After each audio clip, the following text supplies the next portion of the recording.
It's hard to be happy with trading. Yeah, because you're not meant to be happy. Yeah, that's why it's so important to systemize everything. Yeah, even those thoughts that you're having now, it's really just P&L focus rather than the process again.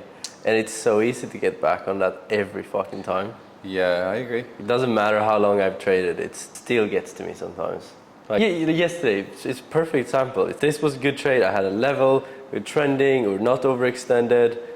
We had a 5-minute signal candle and then a confirmation. Waiting for about an hour and a half. Waited for 1.5 hours to get into the trade. I take the trade and it's a loss. And I know I follow my process. But as well, it's not even that it was a loss. It was like you just missed your take profit. Yeah, that too. Everything that could have went wrong did if you're looking at P&L. Do you know what I mean? It's like, oh, I nearly got taken out of my profit target, all this, but in reality, everything was perfect in that trade, except which sucks. Didn't make money. Which sucks. Yeah. Sometimes that just sucks. It feels bad, man. Yeah. On another subject, been thinking about this the last 2 days, because sometimes I think about what to make, like what kind of videos to make. And also, because we're doing the community, it's like, what do we stand for? You know how many other communities, many other traders, they have like 4, 5, 6 trades a day, and they're really good scalpers. Like there's nothing to complain about. They're awesome, but I believe that 80% of the people are not able to trade like that because of the emotions. I agree. I think with scalpers in particular, they're usually quite experienced traders. Where they can have the capacity to take 4 or 5 trades a day. But if you're teaching a beginner that system, they're gonna struggle, bro. Yes. Like, because it's gonna be horrible. If you don't have like a strict rule where you can only take 1 trade a day, and you can take say 5 to 10, 10 to 20, whatever it may be, you're just gonna fucking machine gun. Yeah, it's a lot of we had a member in our community yesterday who's not a scalper, but because of market conditions started scalping, and on this day he actually made money, but it just instills bad habits. Yeah, so bad. And he wasn't happy with it, but he was like, okay, well, that's rules broken, but I'm not going to do that again. Yeah, but that is a perfect example too, because he didn't want to post trade reviews because he's like, oh, there were so many trades. Yeah, exactly. It's like, this is another problem with many trades, because that's why you're supposed to post all these trade reviews. But doing 5 journal inputs, it's a lot of work. I know when I was trading like that, I just would skip because I'm lazy. Would you like to be that trader who's taken 5 trades and 4 have hit his TP and 1 hasn't? Yeah. Or would you rather be that guy that's taken 25, 30 trades, but overall you make the same money? However, the scalper is making slightly less because more commissions, but also there's so much more like damage to his emotional capacity. Yeah, the scalper has aged. Yeah, the scalper has aged 10 years, but you've taken 5 trades, he's taken 30. Yeah. I remember I saw that, and that really it changed my perspective of it.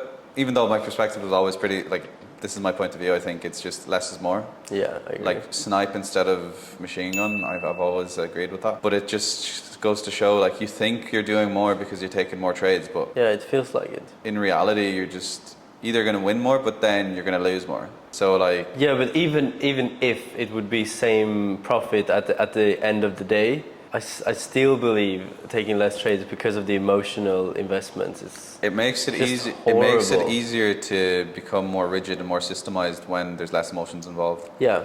And like, it's so much easier to build a system around 1 to 2 trades a day, where like, this is the only thing I'm looking for, and if this happens, I'm going to take money. I'm going to take this position, and if it doesn't, it doesn't. I just skip. Yeah, you skip. And I know like many scalpers are the exact same with their approach, where they'll do the same thing, but beginners or intermediates are not going to be that disciplined, where like a professional scalper will only take their trade where like it's valid. Yeah, I agree. I think scalping is almost like an excuse to gamble on the charts, and that's why if you see like really good scalpers, like, I don't know if you follow Danny Trades, but he's a beast scalper. And like 90% of his comments are bro's gambling. It looks like gambling because he doesn't really show his system so much on his like Instagram videos, but bro is an incredibly profitable trader, and he knows his system inside out, so he can scalp. Yeah. And for even traders say it looks like gambling, but I have no doubt that his system is bulletproof. Yeah. So it's just... Yeah, same with day trading radio. He knows his stats so well that he would never take anything else. Yeah. He knows that works, and he takes sometimes 5 trades a day, and that's okay. Also about that, so going back to emotional investment. So this is what I thought about, is if you take 1 trade a day, and you have another trader right next to you, and he's taking 5 trades a day. Yeah. I believe that you can, if you are getting profitable, you get consistent on 1 trade a day, you can much faster size up. So 1 hour, maybe you're doing, let's say you do 5 hours a month, okay? Yeah. That's like 5% on if you trade 1%. 5%, which is like really good results. It's better than a professional trader, like. Yeah, it's even better. Yeah, but let's say 1 hour a week. That's your goal. Yeah. That hour is so much easier to size up than the scalper doing 5 trades a day. Yeah, agreed. Because if you take 5 trades and you size up, all of a sudden now you're double size. The emotions that are coming in, it's much harder. But if you have 1 trade a day, yes, you can feel those emotions, but you can still click and you can still just like sit there or even fucking walk away. Yeah. And take the trade. I've been thinking a lot about that, and I thought about like, what kind of trader do I want to be in 5 years? And I thought like, I want to take big size, like really big size, and just take my trade and walk away. Yeah. Like when I first started, I was like swing trading stocks. That is literally, 1 trade a week. You're not. Yeah. You get an entry and you set your take profit and stop loss, and that's it. It could take a week, it could take a month, but that's it. And it was so much easier than like I've tried scalping before, and it just doesn't work for me. And for me, that was a really good thing to admit as soon as I was able to admit it, because a lot of people will have a bit of success with scalping and then they'll just machine gun their hands away.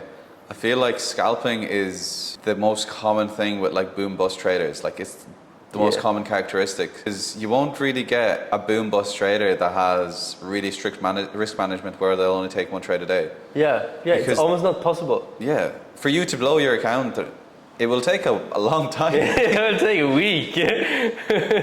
So yeah, it's one of those things where But that's scalping sucks. Yeah, but everyone has such an urgency to make the money now. Yeah. So it's hard to go down and beef to yourself like, okay, I need money in 2 weeks or 3 weeks, and you're like, okay, I'm gonna take 1 trade a day. Yeah, it doesn't make sense, especially when like we spoke about this where we made a video on how to track progress. If your only way to track progress is P&L, you're fucked. Yeah. Like for example, this week you had a slightly negative week of -1 hour. Yeah. Where you'd be like, fuck, that was an awful week, because like you're -1 trade, which is, it's a fine week. But if you were looking at P&L and you're like, I've done nothing good this week. Yeah, exactly. And you just continue to validate that you're not a good trader. Yeah, losing days are a part of it, losing weeks are a part of it, losing months are a part of it. So every time you don't make money in your trading, say, journey, have you made 0 progress that like period of time? No. Yeah, that's not true. Yeah. I even added my trading demons now. So previous week trading demons and previous week again, and added it to my pre-market checklist. Nice. Just to like validate that I'm working on them and having them as an intention. That really worked, because then I have the focus going in and I remember that, okay, this is the trading demon I'm fighting this week. Yeah. And it also makes me much more intentional. That's good. I had last week, that I would exit before the position was over. Just like close it out early? Close it out early. Yeah. And now, no problem at all. Just by being intentional. But yeah, it's really important to know where you need to improve, and then before you start trading, remind yourself that that's what you're looking to improve, and then you improve.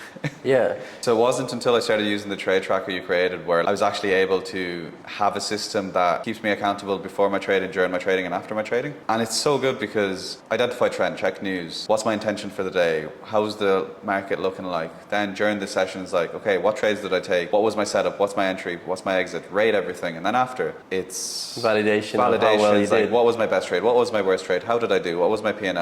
And like that's all tracked in one form, and then it's exported into an Excel sheet. And it's just so good having all your data there, because then input that into AI, and what days do I perform the best? What days do I perform the worst? Magic. It's magic.